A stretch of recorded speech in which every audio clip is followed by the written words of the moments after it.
The video you're about to watch is brought to you by Deal Machine. Find deals off market and before they hit the market by going to metkevin.com/deals to sign up for Deal Machine to find real estate leads before they get away from you.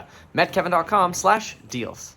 Hey everyone, me Kevin here. Let's talk about 5 reasons why the housing market is so broken and unaffordable right now. Folks, it sucks right now. If you want to get into real estate and build wealth, it's not easy because things are flying off the shelf in bidding wars left and right. You don't even need to look far to know this. Everybody knows this right now. But there is some nuance that we should really talk about right now. Now, this is not just a problem that is plaguing cities or larger communities. It's also plaguing rural towns and cities throughout the country. In fact, of 6,000 different rural towns surveyed, 1/4 are seeing the most dramatic increase in people spending more than 50% of their money on housing, of their income. Folks, half of their income on housing? How are you supposed to do anything else? How are you even supposed to operate? Like you're literally just trying to get by with a roof over your head. It is ridiculous how unaffordable housing is throughout the country. We have a massive lack of housing in this country, especially in California, where I'm running to be governor to try to fix the madness because California is like the worst out of the entire country in terms of actually having affordable options for people. People are fleeing California because they can't afford it in California anymore. And I think even more people, especially higher income earners, are going to be fleeing after COVID because why not go to Austin or Miami, the new tech hubs? when you're paying all these crazy taxes in California and things are still unaffordable. But anyway, this video is not about California, it's about the housing crisis in the country. So let's talk about it. So the first reason that housing prices are obviously high, we like to think that there aren't enough homes for sale, but the truth is there are just too many buyers. We are actually selling more homes in 2021 than we have at the start of 2020, 2019, and 2018. The issue is we have a lot more buyers, and there are reasons for this. Demand is up, and supply is up, but demand is just up way more than what supply is up. And so this takes a little nuance because a lot of folks, I hear them all the time, they're like, I just can't find anything. Well, you realize just as many homes are selling, in fact, more homes are selling than they were last year. You're just not looking hard enough, or you're not fast enough, or you're not catching them when they're off market, Deal Machine or using agents, or maybe you're missing something in the way you're presenting your offers. Maybe you're not negotiating the way I teach in my real estate investing course to make sure you know. Like if you're writing an offer and you're like, what's going to happen? What's going to happen? Like if you're surprised that you missed the deal, then you're not negotiating correctly. Like you should know, okay, we're getting the deal or not. And in most cases, you could find that out with proper negotiating techniques. But take a look at this just to evidence what I'm saying here. This is the Redfin data center. And if we jump over here, we'll see weekly housing data going back to this is the first week this goes back to January 1st here. So this is an averaged 4-week duration chart right here. And what this shows us is the difference in home sales in 2021, 2020, 2019, and 2018. And you can see here 2020 and through 2018, those 3 years here are pretty dang similar. Here's your COVID dip. But look at 2021. You're actually at every point selling more homes. So again, more homes are selling. The problem is demand is just so freaking high right now. So why do we have more buyers? Well, it's simple. Number one, interest rates are super low, so things have been more affordable. This is a simple explanation to give. Obviously, people get incentivized to buy. But there's also part FOMO buying and FOMO holding, which is where if you were moving, why would you sell your prior property? You may as well just keep it because the market keeps going up. And we all know that things that go up can only go up, right? No, but people do actually continue to hold their real estate when prices are going up. And so they either turn their real estate into rental property, or what's happening more commonly now is they keep their previous residence as a second home. COVID has really allowed us to live in many new places that we never thought were possible. This really enables a lot of folks to move out of states, high tax states like New York or California, and just live 6 months in a day in a place like Nevada or Florida or Texas and not pay your state income taxes anymore because you spent over 181 days in a different state. some big opportunities here to save some big dollars on taxes and, while at the same time, have a second home. Now, that's not sustainable. We know real estate's not going to keep going up forever, but maybe it's going to take us getting to that inflection point in prices for sellers to actually go, all right, you know what, it's time to offload a little bit more than we're offloading right now. Because again, like in some cases, you're better off leaving a house vacant than you are selling it if the price keeps going up. The second problem, and this is really just a national problem, home prices are rising faster than 80% of wages in the United States. There was a recent Adam Data Solutions rental affordability report, and it points out that home prices are climbing faster than wages in 80% of US markets, and they go on to say that median home prices increased at a faster pace than average weekly wages in 601 out of 755 counties, and that climbing home prices and less than significant increases in wage growth have contributed to renting becoming a more affordable option. So in other words, we're somewhat becoming a renter nation. The more expensive it gets to get into real estate because people who already have wealth are buying multiple homes, less people feel inclined to sell properties because why not just hodl when prices keep going up? Basically, more people are just inclined to stay in their rentals. And this prevents them from building wealth. This is one of the problems with, for example, affordable housing, restricted affordable housing, or rent control, is you basically force people into never becoming owners. Well, the same thing here, that usually happens artificially with rent control and affordable housing restrictions by governments. Governments create massive inefficiencies in this sense, locking people essentially into a lack of wealth building opportunities. Big mistake.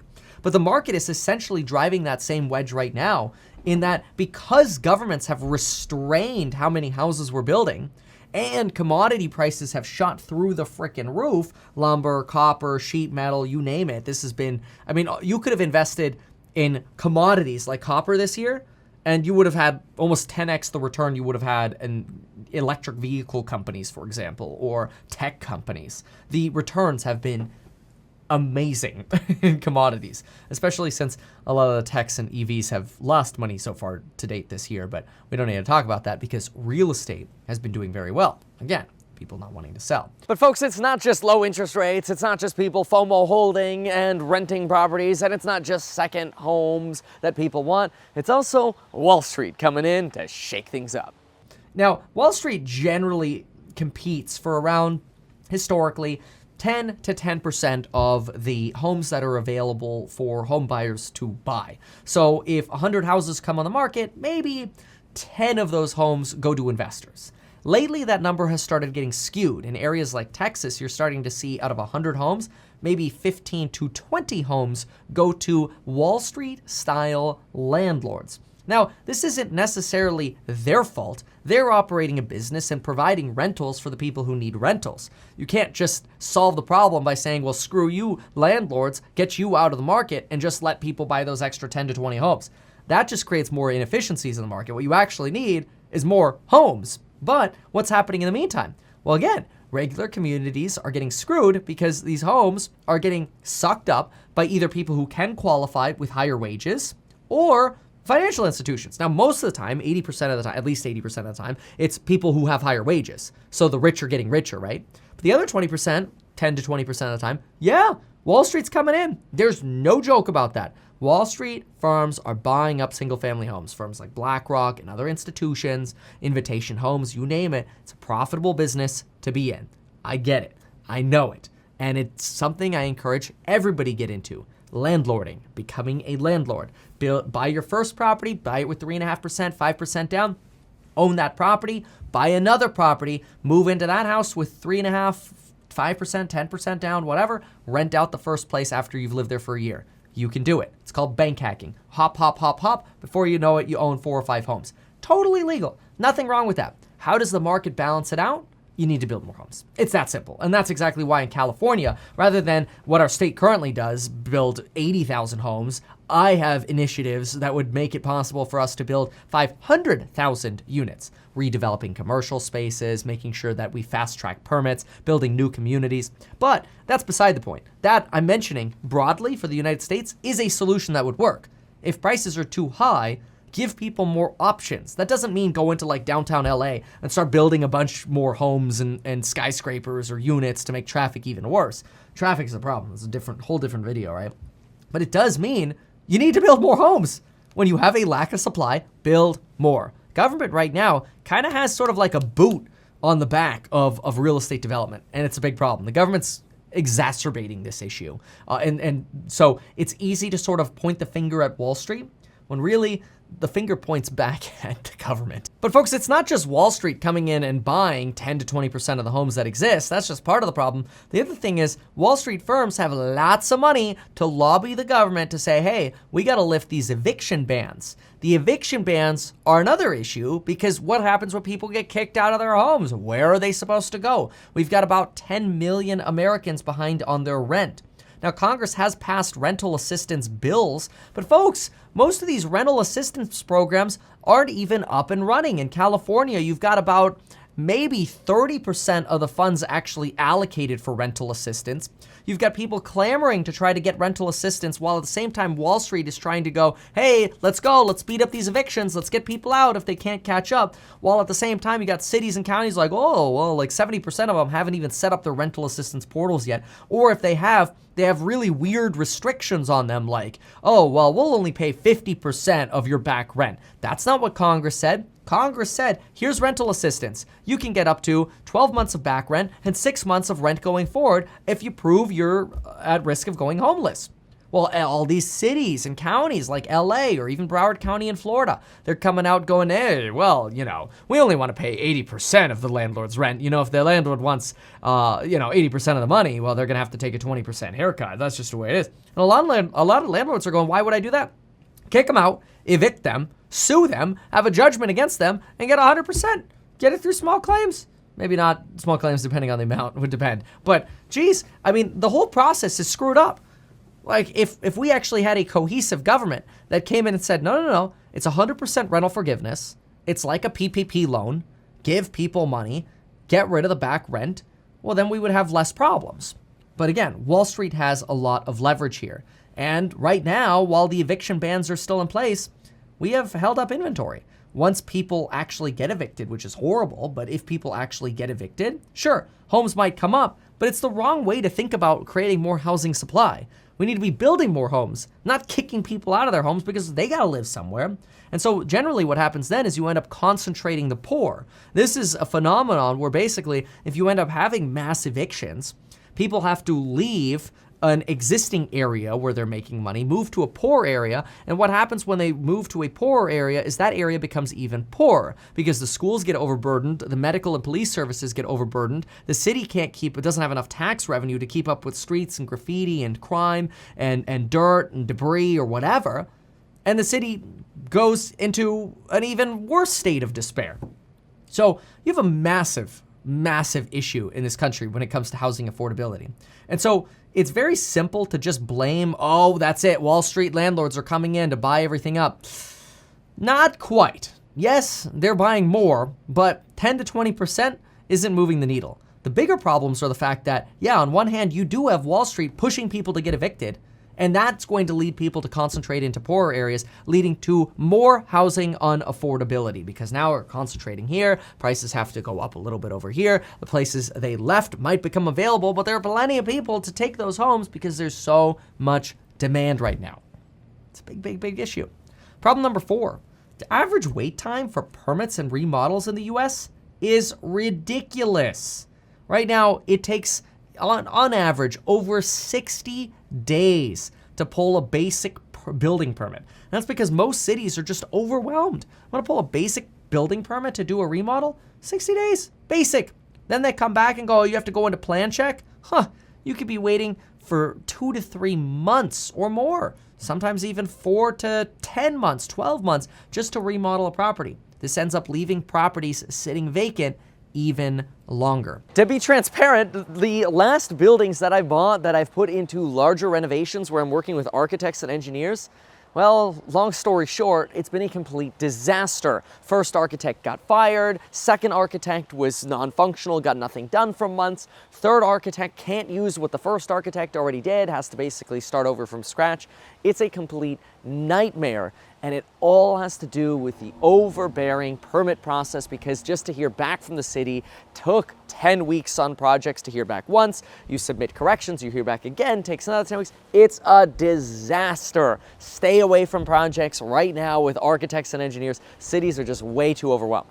You had massive crises here. I mean, think about the things that we have so far. You've had, in a lot of them, it's the government in the way. People not selling, well, this makes sense because people are holding on, they're buying second homes. That's just the market at work demanding more homes, demanding more luxuries for the people who can afford it. So demand is way up, supply is nowhere near as up, but it is up. We're selling more homes as we saw. Home prices are rising faster than wages. Well, yeah, wages are stagnant in part because we also have this massive transition in the labor markets where you have folks who, especially after COVID, might not be employable anymore. They might have to get educated, and the government actually doesn't provide a convenient way for you to go to a trade or technical school, get a financial education, get a college-style degree with little cost and little debt. Those things are really hard to come by. Hard to come by. And so retooling America to be able to qualify for homes, it's not easy. It's not easy. And that means more and more, again, concentration of poverty. And then when people do want to remodel homes, you've got average wait times for permits in excess of 60 days? You're kidding me. But then you've also got problem number 5, and this has to do with some levels of systemic inequality. And this is very, very true. I mean, we know that housing helps people build wealth. And unfortunately, in areas where there has been even less wealth building, you typically find that they are larger minority communities. So blacks and Hispanics are disadvantaged thanks to decades upon decades of discrimination that's happened in our country. Now, racial inequality and the K-shaped recovery is also very real. Consider this. If you were born in the 1970s or 80s, where do you think you were able to build more wealth through real estate investing? As a white person in a white family or a black person in a black family? Well, obviously here the answer is a white person would have had an easier time building wealth. Why? Because even though we had the 1968 Civil Rights Act, guess what we still had throughout the 70s, 80s, and even into the 90s?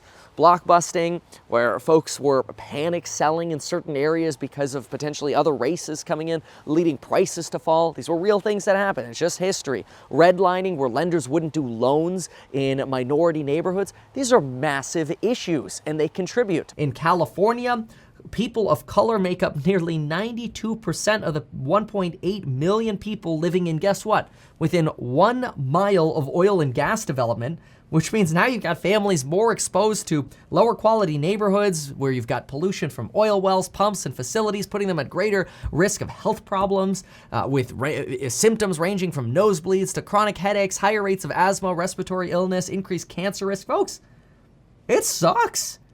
Race is a very, very real issue in wealth building in this country. And really, it's a lesson for everybody. It doesn't matter if you're black, white, Hispanic, or whatever. The lesson is, really, to build generational wealth, you got to start the generational wealth. The best time to plant a tree is not tomorrow, it's yesterday, right? Or really the best time to plant a tree, 20 years ago? The second best time is today.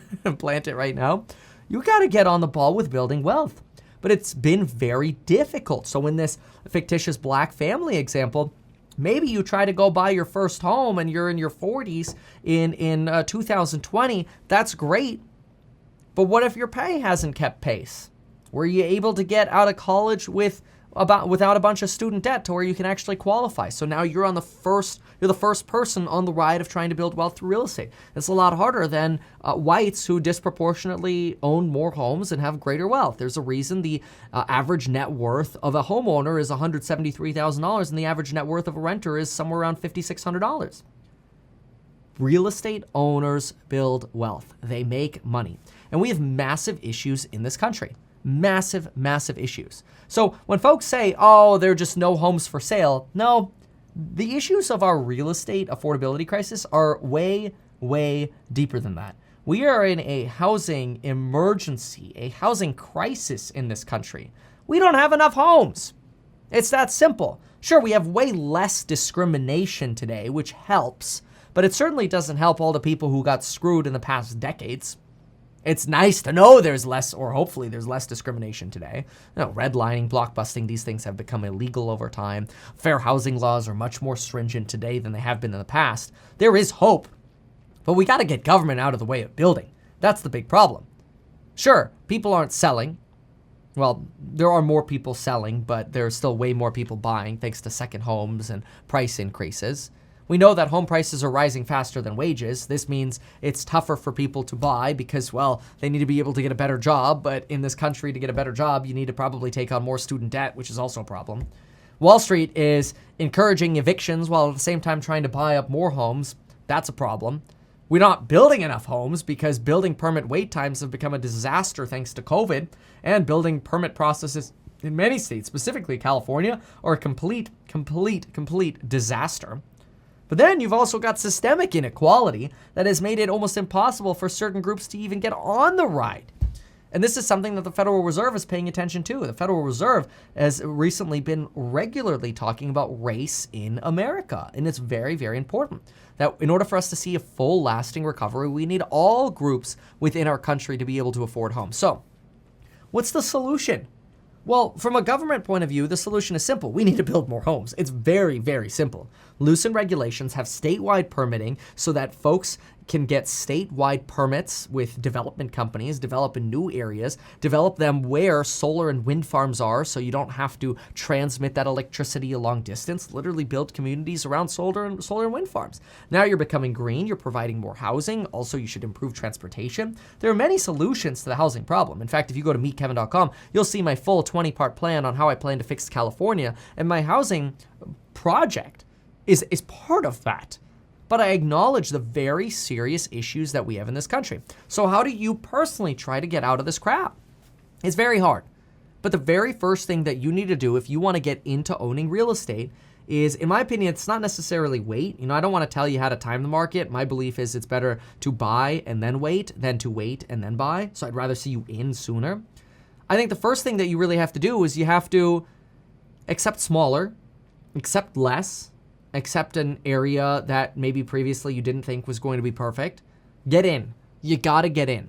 3% down, 3.5% down. Call up your local community development corporations. Try to get down payment assistance. Just make sure you can always rent out whatever property you buy. You never, ever buy a property that you cannot rent out. I teach this in the real estate investing course. I want you to buy homes. Buy real estate. It's very important for your building of wealth. I want everyone in the country to be able to build wealth.